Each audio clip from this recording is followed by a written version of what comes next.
ज़ातियात और मफादात के साथ जुड़ा बयानिया बर्फ़ पोश पहाड़ों में दफन हो गया। और हम ये तवक्को करते हैं, उम्मीद करते हैं, दुआ गो हैं कि खालिद खुर्शीद साहब बहसीत वज़ीर आला गिलगित बल्तिस्तान, वज़ीर आज़म इमरान ख़ान साहब की विज़न को आगे बढ़ाएंगे और गिलगित बल्तिस्तान के अवाम की तरक्की और खुशहाली में अपना कलीदी किरदार अदा करेंगे। आज दो अहम इश्यूज़ हैं जो मीडिया के साथ हम शेयर करेंगे। एंड में हम पॉलिटिकल जलसे और उसकी फॉलो अप पे भी बात करेंगे। लेकिन जो जहां आप DGPR में बैठे हैं, यहाँ पे जैसा कि मुझे ज़िम्मेदारी दी गई वज़ीर आला उस्मान बुज़दार साहब की हदायत की रोशनी में इसको इंस्टीट्यूशन बनाने का DGPR को जो अमल है वो मुसलसल जारी है। और DGPR की इटसेल्फ रीस्ट्रक्चराइजेशन, रीवैम्पिंग और इंस्टीट्यूशनलाइज्ड जो एक पॉलिसी है जो डिजिटलाइज्ड पॉलिसी के साथ जुड़ी हुई है, जो हमारी नई मीडिया पॉलिसी के साथ जुड़ी है और जिसमें हम नई एडवर्टाइजमेंट पॉलिसी मुतारिफ़ कराने जा रहे हैं। ये सारी वन बाय वन कल जब हमारा एक कन्वेंशन हुआ है यहाँ DGPR में और 9 डायरेक्टरेट के हमारे इंफॉर्मेशन ऑफिसर्स और 36 डिस्ट्रिक्ट से जो इंफॉर्मेशन ऑफिसर्स की यहाँ टीम मौजूद थी, हमने दौरे हाज़र के जदीद तकाज़ों के मुताबिक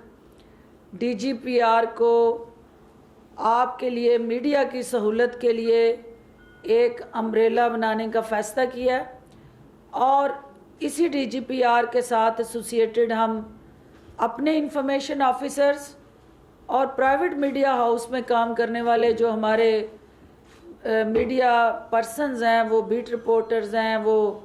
कैमरामैन हैं, वो आपके एनालिस्ट हैं, जो भी वहाँ काम करते हैं, स्टोरी राइटर्स हैं, उन सब की कैपेसिटी बिल्डिंग के लिए भी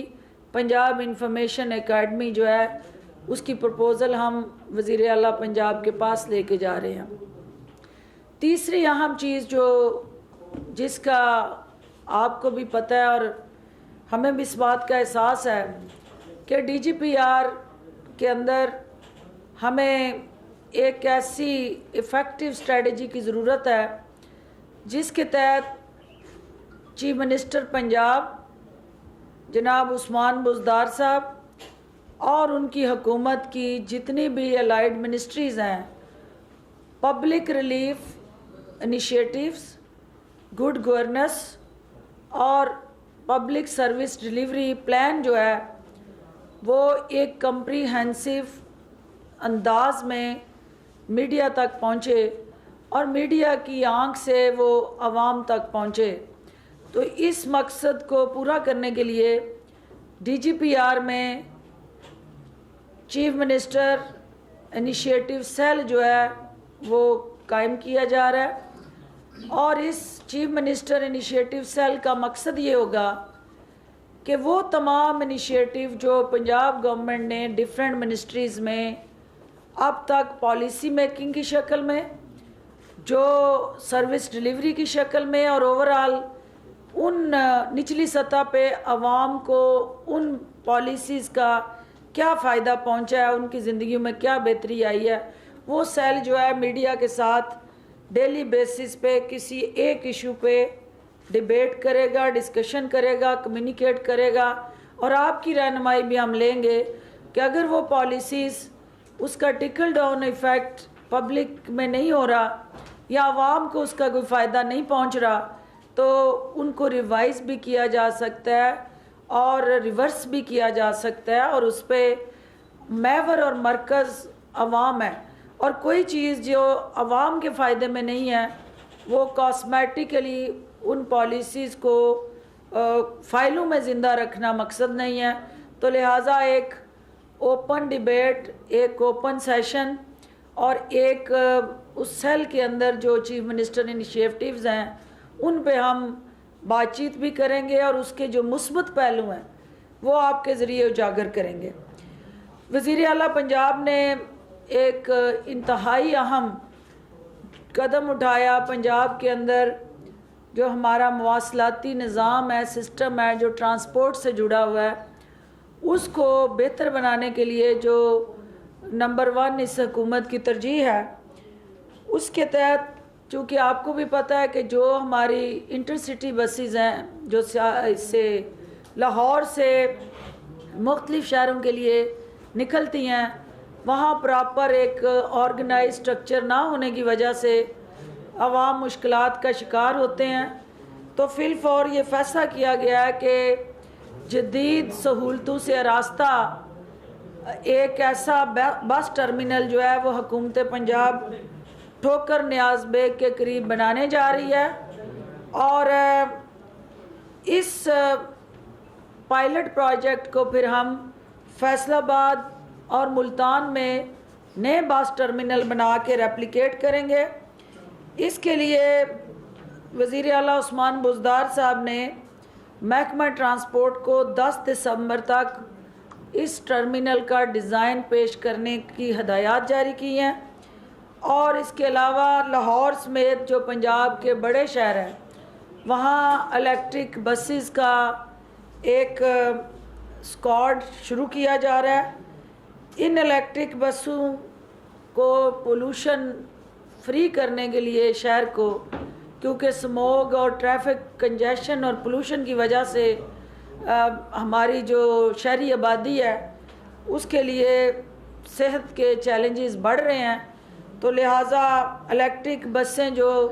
माहौलियाती आलूदगी और स्मोग में कमी का बायस बनेगी, इनको लॉन्च करने का फ़ैसला किया गया है।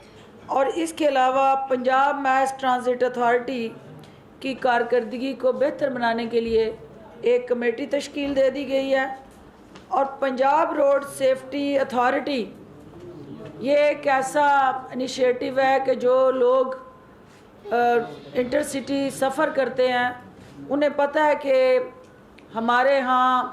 जो रोड नेटवर्क है उसके अंदर जो गैप्स हैं और अगर खुदा न खास्ता वहाँ कोई हादसा होता है तो उस सूरत हाल में वो जो हादसे का शिकार तो होते ही हैं, उस अजाब से गुज़रते हैं, लेकिन साथ चलने वाले उस सड़क पे वो मुतासरीन में सबसे ज़्यादा उस तकलीफ़ से गुज़रते हैं। लिहाजा पंजाब रोड सेफ्टी अथॉरिटी जो कायम की जा रही है, इसका मकसद ट्रांसपोर्ट की सहूलतों के साथ साथ आसान, आरामदेह और सस्ता सफ़र जो है उसकी दस्तयाबी को यकीनी बनाना है और इसके लिए नई फ़ोर्स बनाने का, यानी ट्रांसपोर्ट से मुतल्लिक नई फ़ोर्स बनाने की भी एक तजवीज़ सामने आई है और जो ज़ेरे गौर है और अगली मीटिंग में इस हवाले से भी तरजीहात तय की जाएंगी। दूसरा जो उस्मान बुज़दार साहब की क़यादत में इजलास में तरजीहात तय की गई हैं, उसमें सबसे अहम इनिशिएटिव दुखी इंसानियत के साथ जुड़ा जो हुकूमत की नंबर 1 तरजीह है कि हमने पिसे हुए मुस्तहिक नादार जो तबके हैं उनको ज़्यादा ओनरशिप देनी है। उसके बिना पे जो सोशल सिक्योरिटी हॉस्पिटल पंजाब भर में मौजूद हैं, उन हॉस्पिटल में इससे पहले ये होता था कि सिर्फ इंडस्ट्रियल लेबर जो है वहाँ इलाज मालजे के लिए जा सकती थी। वज़ीर आला उस्मान बुज़दार साहब ने उन हॉस्पिटल्स के दरवाज़े आम शहरियों के लिए भी खोल दिए हैं। अब हर शहरी सेहत की सहूलत इलाज मालजे के लिए सोशल सिक्योरिटी हॉस्पिटल्स में जा सकता है और सनती वर्कर्स जो हैं वो उस सहूलत से जो मुस्तफ़ीद हो रहे थे उनकी सेहत के चैलेंजेस को बेहतर अंदाज से ओवरकम करने के लिए सोशल सिक्योरिटी, हॉस्पिटल के आउटडोर और इनडोर में भी ना सिर्फ आम मरीज़ों का जो दाखिला और इलाज मुआवजा है उसको इंश्योर किया जा रहा है, बल्कि इस हवाले से जो कानून के अंदर अमेंडमेंट्स रिक्वायर्ड थी उन ज़रूरी तरमीम की भी मंजूरी दे दी गई है। मज़दूर भाई जो हमारे हैं उनकी सेहत के तहफ़्फ़ुज़ के लिए बुज़दार हुकूमत ने जो पहली प्रायोरिटी या उनकी सेहत हमारे लिए इंतहाई मुकद्दम है। पंजाब में लेबर और वर्कर्स जो इस वक्त मुख्तलिफ फैक्ट्रियों में काम कर रहे हैं, हुकूमत ने उनके लिए सेहत कार्ड के इजरा का फ़ैसला किया है और अब ये सेहत कार्ड जो है वो लेबर और वर्कर्स को भी दस्तयाब होगा। इससे हम मज़दूरों के हकूक़ का तहफ़्फ़ुज़ कर सकेंगे। इसके साथ जो आज आपने देखा एक प्रेस कॉन्फ्रेंस हुई है कुछ देर पहले, उसके अंदर मौलाना साहब और साबका वज़ीर आज़म एक दूसरे से जफ्फियाँ डाल के मुबारकबादें दे रहे थे कि उन्होंने कानून का मजाक भी उड़ाया और एक दूसरे को शाबाश दे रहे थे कि कानून के रखवाले जो ख़ुद वज़ीर आज़म की सीट पे और उस मनसब पे फाइज रहे हैं, वो कानून का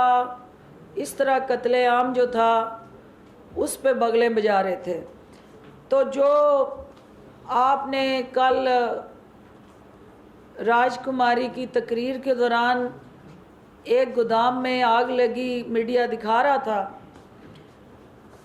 उसकी जब तहकीकात की गई और पंजाब पुलिस ने स्पेशली आरपीओ मुल्तान ने उस हवाले से हक़ाइक़ इकट्ठे किए तो पता चला कि नून लीग के साबका एमपीए हैं पीएमएलएन के शाहिद साहब, उन्होंने वो हवाई जो आतिशबाज़ी की, उस आतिशबाज़ी की वजह से जो हवाइयाँ उस फैक्ट्री में गिरी और वहाँ गत्ते का स्टॉक था, गोदाम था, जिसकी वजह से वहाँ आग भड़क उठी। लिहाजा गत्ते के उस गोदाम के जो मालिक हैं वो मदई बने हैं और नून लीग के जो एमपी हैं साबका, उनके ख़िलाफ़ उनकी प्रॉपर्टी के नुकसान और आतिशज़दगी के हवाले से जो ओवरऑल एक खौफ हरास और अवाम में जो जिस तकलीफ़ से लोग गुज़रे, उनकी मदियत में वो पर्चा दर्ज कर दिया गया। इसके अलावा चूँकि कल ये बार बार मीडिया की स्क्रीन पे ये वावेला चल रहा था कि हुकूमत ने पसपाई अख्तियार की, हुकूमत पीछे हट गई, हुकूमत ने पहले रोका और फिर इनको इजाज़त दे दी। ये वो जहरीला प्रोपेगेंडा था जिसके आर्किटेक्ट जो थे वो एक इंजीनियर्ड नैरेटिव चला रहे थे जिसका हकीकत से कोई ताल्लुक़ नहीं था। हकीकत ये थी कि इंतज़ामिया ने जो दरख्वास्त दी वो इन्फेक्शस डिजीज़ कंट्रोल एक्ट के तहत मुल्तान की इंतज़ामिया ने इस जलसे की इजाज़त देने से इनकार किया, जिसके बाद वहाँ ताले तोड़े गए और बलवा किया गया, अहलकारों को मारा पीटा गया, नक्शे अमन अमन किया गया, सरकारी अमलाक को नुकसान पहुँचाया गया, जिसकी वजह से वहाँ शरपसंदों के ख़िलाफ़ 16 एमपीओ के तहत कार्रवाई हुई, जो मुल्तान हाई कोर्ट ने कल जो है उस नज़रबंदी के ख़िलाफ़ उन मुल्ज़मान को रिलीज़ करने का हुक्म जारी किया। और उसके साथ साथ जो हमारे प्यारे मौलाना साहब हलवा और जलवा इकट्ठा दिखाया उन्होंने, तो उनकी खुफिया कुछ हमारे पास इतलात आई हुकूमत पंजाब के पास कि वो अपने वर्कर्स को उन्होंने डंडे तकसीम किए, उन्होंने बैठ के प्लानिंग्स की, और ये 100% मैं ज़िम्मेदारी से आपको बता रही हूँ, कोई सियासी स्टेटमेंट नहीं है, कि उन्होंने ये हदायत जारी की कि आपने पुलिस के साथ गुत्थम गुत्था होना है और उन डंडों से पुलिस वालों को लहूलुहान करना है। और जाहिर है जब ये इतलात हमारे पास आई तो जिसने पुलिस पर डंडे बरसाने थे, जब माप के हाथ में आप डंडे देते हैं और लहूलुहान करने की आप उकसाते हैं और एज अ लीडर आप यूनिफॉर्म में मलबूस अहलकारों पे हमलावर होने की तरगीब देते हैं, तो फिर होश अगर दूसरी तरफ ना हो तो हुकूमत को जोश के बदले होश दिखानी पड़ती है। और वो पुरजोश क़यादत जो अदारों के ऊपर और उन अहलकारों के ऊपर हमलावर होना चाहती थी, बदले में पुलिस ने उनको कोई फूलों के हार नहीं पहनाने थे। ज़ाहिर है रिएक्शन होना था, और जहाँ तसादम होता है वहाँ इंसानी जानों का ज़िया होता है। और इस तरह के मौक़ में फिर शरपसंद अनासर फ़ायदा उठाते हैं। किसी भी दूसरे सान्या मॉडल टाउन को होने से रोकने के लिए यह अशद ज़रूरी था कि पुलिस को रिस्ट्रेन किया जाए, रुकावटें जो हैं उनको ये कहा जाए कि आपने माप के आगे नहीं आना। किसी ने जलसे की इजाज़त नहीं दी थी, सिर्फ पुलिस को ये अहकाम दिए गए थे कि आपने इनके रास्ते में नहीं आना, आपने तसादम की तरफ नहीं जाना, आपने इनको गुत्थम गुत्था हो के अपोजिशन जो स्टेटमेंट है आपने भी सुनी कि हम सफ़ों पे सरों पे कफन बांध के आए हैं, तो वो कफन उन्होंने अपने लिए नहीं बांधे थे, वो कारकुनान को पहनाने के लिए लाए हुए थे। तो हमने उनकी हिकमत अमली से वो साजिश जो है उसको मलियामेट कर दिया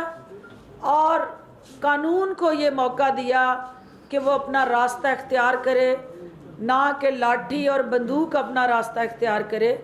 लिहाजा जिन अफराद ने कल इन्फेक्शस डिजीज़ कंट्रोल एक्ट की खिलाफ वर्जी करते हुए जलसा किया, उन ऑर्गेनाइज़र्स के ख़िलाफ़ हुकूमत ने FIR दर्ज करने का फ़ैसला किया। जिन ऑर्गेनाइज़र्स के ख़िलाफ़ वो FIR दर्ज हो रही है उसमें 22 अफराद PMLN के हैं, 16 अफराद पाकिस्तान पीपल्स पार्टी के हैं और 13 अफराद जो हैं वो JUI फजलुर रहमान ग्रुप के हैं, और उसके अलावा कुछ नामालूम अफराद भी हैं। सिर्फ इसका मकसद ये है कि कोई भी शख्स जब कानून को हाथ में लेता है और कानून को ललकारता है, कानून के मुंह पे तमाचे मारता है, तो कानून बेबसी की तस्वीर बने खड़ा ना रहे, लोगों के अंदर एक कानून का खौफ पैदा हो और कानून की हुक्मरानी को यकीनी बनाया जा सके। तो ये एक चूँकि FIRs की कापीज़ आपको दस्तयाब हो जाएंगी, इसके साथ साथ जो आज बगलें बजा रहे थे कि हमने एक बड़ा कामयाब जलसा किया, आपने देखा कि जब इन्होंने कासम स्टेडियम के दरवाज़ों के ताले तोड़ दिए, पुलिस पीछे हट गई, तो 700-800 के करीब अफराद अंदर गए। जब इन्होंने देखा कि इतने बड़े स्टेडियम को हम भरेंगे कैसे,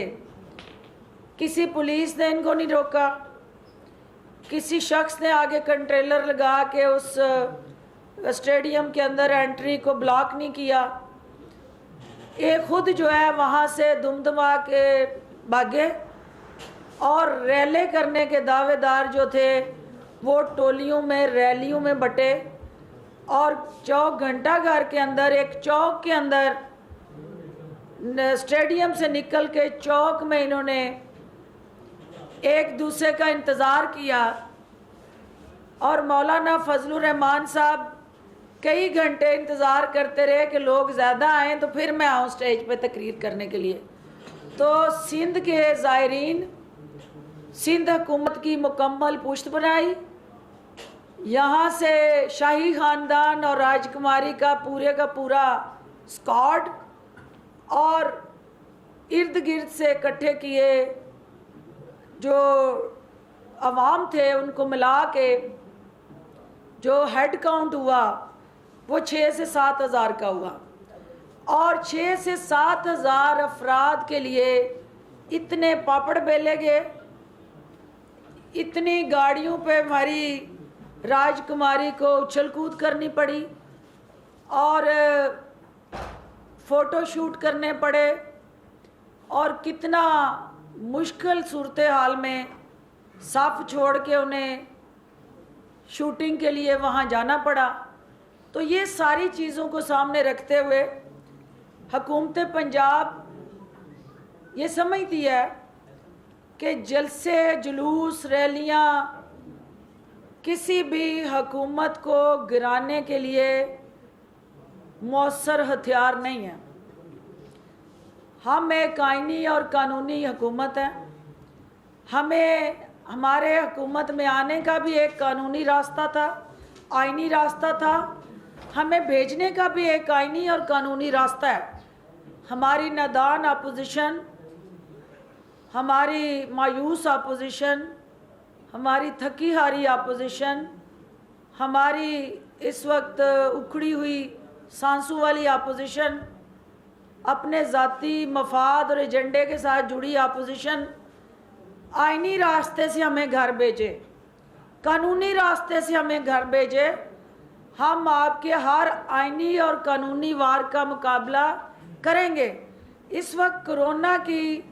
वबा की वजह से जो मुश्किलात हैं उसका हमें देखना ये है कि किस तरह हम इस पूरे, एक तरफ कोरोना की जंग, दूसरी तरफ सियासी मफादात का दर्द। तो इस हुकूमत को सिर्फ़ और सिर्फ आवाम का दर्द है। हम आवाम का दर्द लेके आवाम की ज़िंदगी को महफूज बनाना चाहते हैं और इंशाअल्लाह मीडिया के तावन से कोरोना की इस वबा का मुकाबला हम करेंगे। और दुनिया ने जो वज़ीर आज़म इमरान ख़ान को पजीराई दी है कोरोना के हवाले से, better strategy and management, Punjab के अंदर भी इंशाअल्लाह जहां हम कोरोना फ्री पंजाब की तरफ बढ़ रहे हैं, वहां हम कोरोना फ्री के साथ साथ पोलियो फ्री पंजाब जो है वो भी वज़ीर आला उस्मान बुज़दार साहब का अज़म है। और इंशाअल्लाह पंजाब को आपकी ख्वाहिशात के मुताबिक, आपकी उमंगों के मुताबिक एक मज़बूत